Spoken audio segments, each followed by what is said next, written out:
The orange flags flapping on the edge of my pasture weren't decorations. They were a middle finger from the Pinecrest Meadows HOA. And the woman barreling toward me in her shiny golf cart clearly thought she was delivering divine judgment.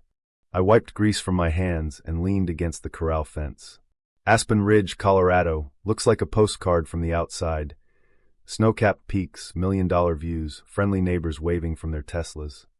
But cross into Pinecrest Meadows, and you're in a velvet-lined police state where your grass better be exactly 3.5 inches, or you're getting a $250 violation notice. I own 2,200 acres of Harlan Ranch backing, right up to their back fences. Been in my family since 1897.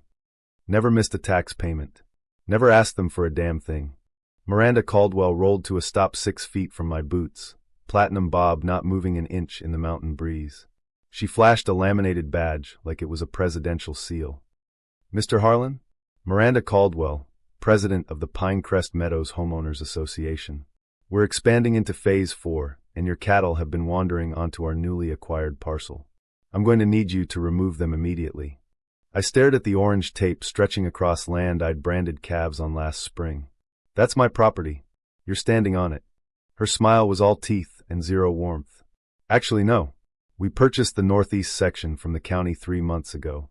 It was listed as abandoned, unpaid taxes. Public auction, all legal. Here's the paperwork. She shoved a thick envelope at me like it was a court summons.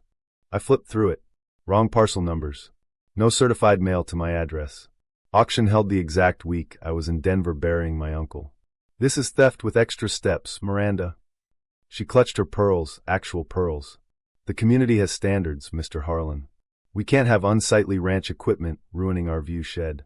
The board voted unanimously. Lawyers can sort the rest. By sunset, I'd already emailed every tax receipt, every survey map, and every trail cam timestamp to my old college buddy Trent, now the best property lawyer in the state. His reply came before my coffee got cold the next morning. They screwed up royally, Cole. That auction was a forgery circus. I'm filing an injunction today. Sit tight, they don't own one blade of your grass. But Miranda's crew didn't sit tight. 2 days later, a commercial drone buzzed 20 feet over my herd, LiDAR pinging like it owned the sky. I followed it back to a guy in khakis parked on the subdivision fence line. Nice toy, I called out. Colorado law says it's trespassing the second it crosses my fence. Keep flying, I'll treat it like any other varmint.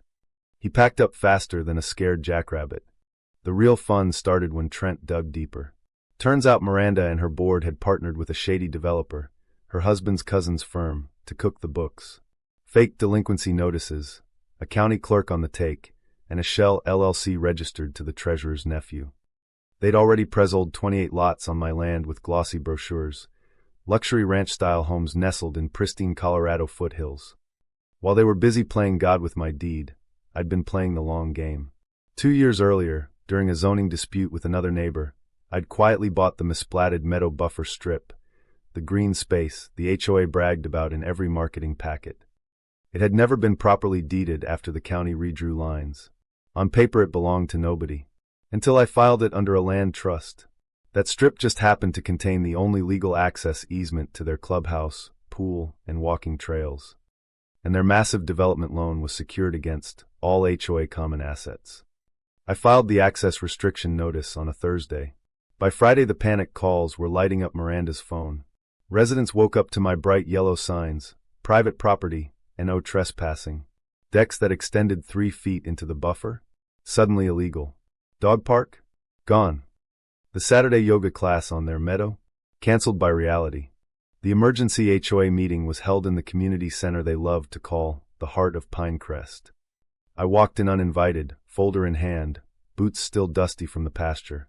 Security tried to stop me. I handed the guard a copy of my deed. I'm a property owner adjacent to your common areas. Check your own bylaws. Section 4.2 says, all affected stakeholders shall be heard. The room went graveyard quiet as I laid out the maps, the forged auction docs, the trail cam footage of board members trespassing with measuring wheels months earlier. I didn't yell. Didn't have to.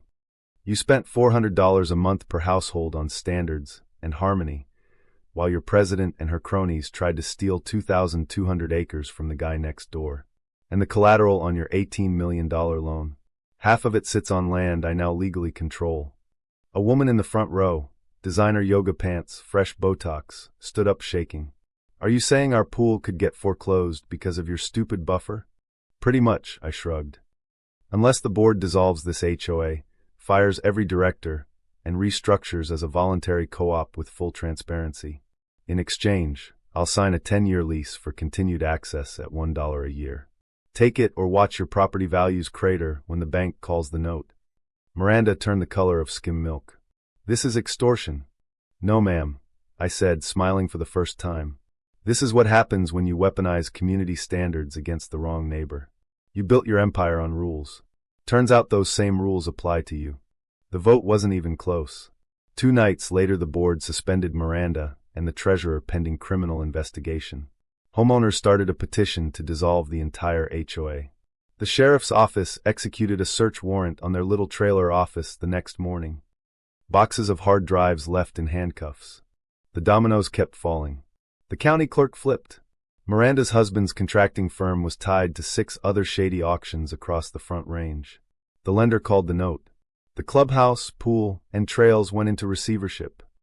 And when the FBI joined the party, wire fraud, conspiracy, falsification of public records, Miranda tried to skip town on a private jet out of Centennial Airport with 2 Louis Vuitton suitcases and a burner phone. They arrested her on the tarmac. Local news ran the footage on loop. HOA president led away in handcuffs. The headline writers had a field day. 5 months later, the jury took 47 minutes to convict her on all counts. 12 years. Her husband got 8. The developer's company folded under RICO. The county fired 2 employees and launched a full audit of every HOA-linked land deal in the state. I never had to sell a single lot. I just made sure the people who tried to steal my ranch lost their perfect little kingdom first. These days, the old Pinecrest Meadows is just a neighborhood again. No dues, no violation letters, no clipboard warriors measuring your grass. The new volunteer co-op leases the meadow buffer from me for $1 a year. Kids ride bikes without getting fined for excessive noise. Someone even put up a little lending library where Miranda's gold-plated president plaque used to hang. Last week I was fixing fence line when a couple of former residents stopped by with a 6-pack and a tomato plant from their new community garden. We named the trail after you, the dad said. I told them not to. Just keep it open. Keep it honest. That's all I ever wanted. The land is quiet again. No drones. No golf carts. Just wind through the pines and the distant low of my cattle. Sometimes justice doesn't need a courtroom speech. Sometimes it just needs the right neighbor to remind everyone that rules cut both ways. True or false, the HOA was only protecting community standards, or did their power trip finally meet the one rule they couldn't rewrite?